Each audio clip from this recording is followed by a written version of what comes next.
There is a need for Nigerians to start doing personality audit before they elect, specifically their own president.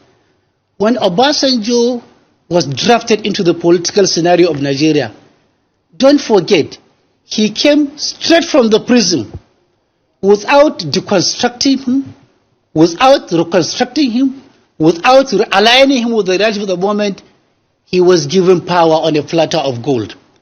He came into the political scenario as a wounded lion, and he kept on licking his own wound, not allowing the wound to get healed.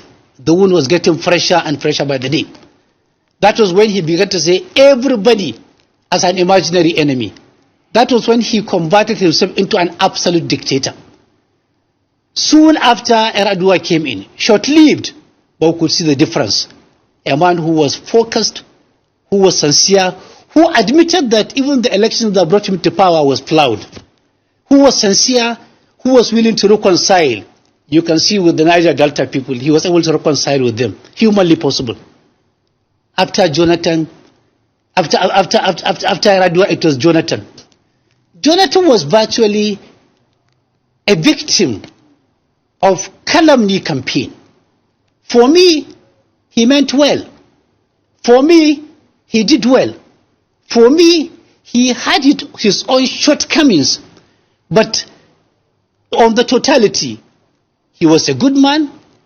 He was an honest man, a willing man, somebody who was willing to do it. But eventually, he was blackmailed out. Now we have 2015 to date.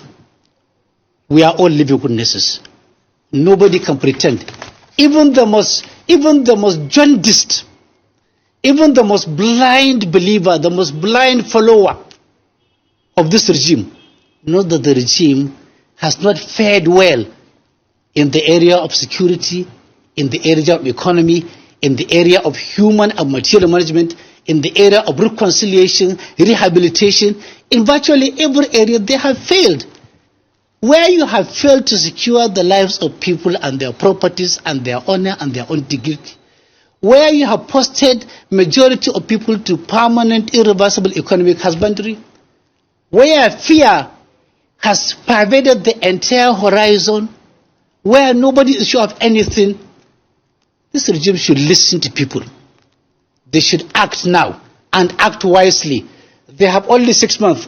I don't see the miracle coming. We need to do a personality audit to ensure that people who are presiding or are aspiring to preside over us have the mental capacity.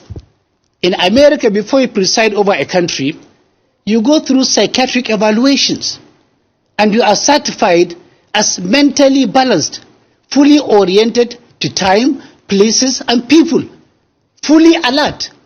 But when you don't go for psychiatric evaluation, you may end up having people with the underlying neurosis, psychosis, and madness without even you knowing.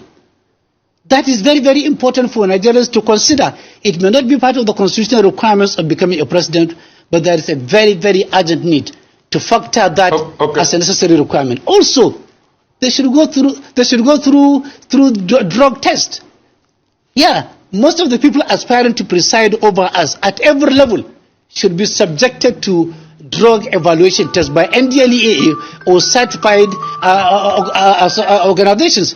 Because if somebody is an addict of any substance, his sense of judgment may not be as much as will be able to carry the country to greater heights or to the state or the local governments.